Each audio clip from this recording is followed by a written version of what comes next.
This is your camera.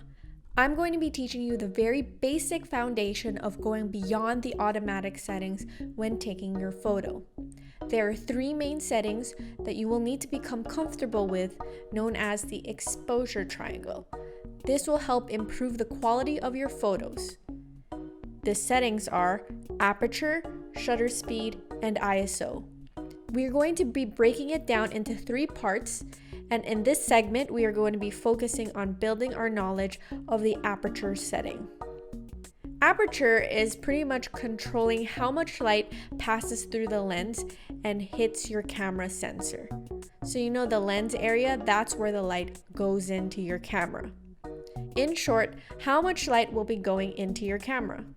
The lens is adjustable and allows you to limit the amount of light coming into your camera. It all depends on the type of camera lens you have, which will determine how wide you can open and how small the opening can go. Aperture is recognized in the camera and measured as f-stops. For example, it has a letter F in front beside a number like f4. Here is a mini activity to try before you move on. Try to identify your lowest and highest f-stop on your camera. Make sure you are on the manual setting though. When you find it, take note that the smaller number being the lowest and the highest number being the highest. In my camera, the lowest I can go is f1.2 and the highest I can go is f22. Once you've identified your highest and lowest f-stops, you need to understand that the lower the f-stop, the wider your camera lens, and the higher the f-stop, the smaller the camera lens. So in this case, my camera's f-stop 1.2 is letting in a lot more light because the camera lens is open, while f22 is letting in little light. So why would we want to adjust the amount of light going in? Wouldn't we want to keep the lens open to the widest setting? Well, the amount of light you let in will affect the output of the photo. A good way to think about it is when you're out in the sun. You have to squint your eyes to let in less light so you can see more. Similarly, the camera, when you are out on a super bright sunny day, you would need to adjust the f-stop lower and close it some more to avoid the photo from turning out too bright. To help you understand, let's go further by going on this website called Canon Play. Canon Play is an application that allows you to understand your exposure some more by using photo examples to really help you understand how each setting has come to be. When we are on the website, the lowest aperture, as you can see, is 2.8 and the highest is 22.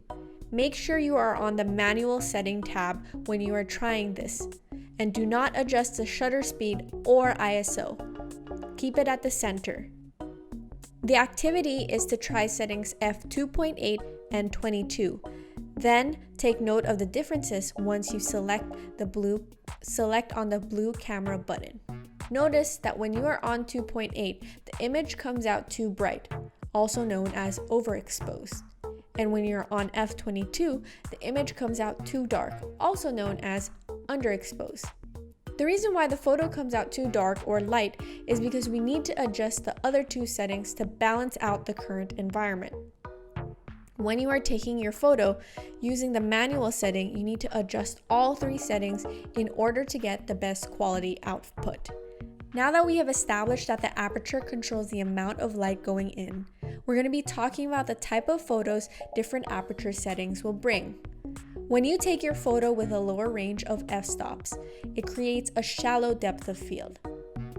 Shallow depth of field means that there is a zone of sharpness within the photo that will appear in focus, and the rest will be blurry.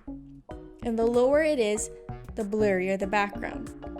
Photos taken with a higher range in f-stop will create a wide depth of field, meaning that everything is sharp and in focus. The higher the f-stop, the clearer everything is. To further enhance your understanding, let's go on to Canon Play again. This time, we're going to be clicking on the Aperture Priority tab. Aperture Priority is a setting on your camera that allows you to focus on the depth of field in your photo. It is recognized as AV on Canon and A on a Nikon. The reason why we would want to put our camera on aperture priority is so that when there is an instance, you don't have much time to adjust the light settings on your camera at an event. The aperture priority setting will ensure that your photo will always be balanced in lighting so that you don't need to worry about the photo turning out to be overexposed or underexposed. And that is it for aperture, the setting which allows you to control the amount of light you are letting into your camera lens.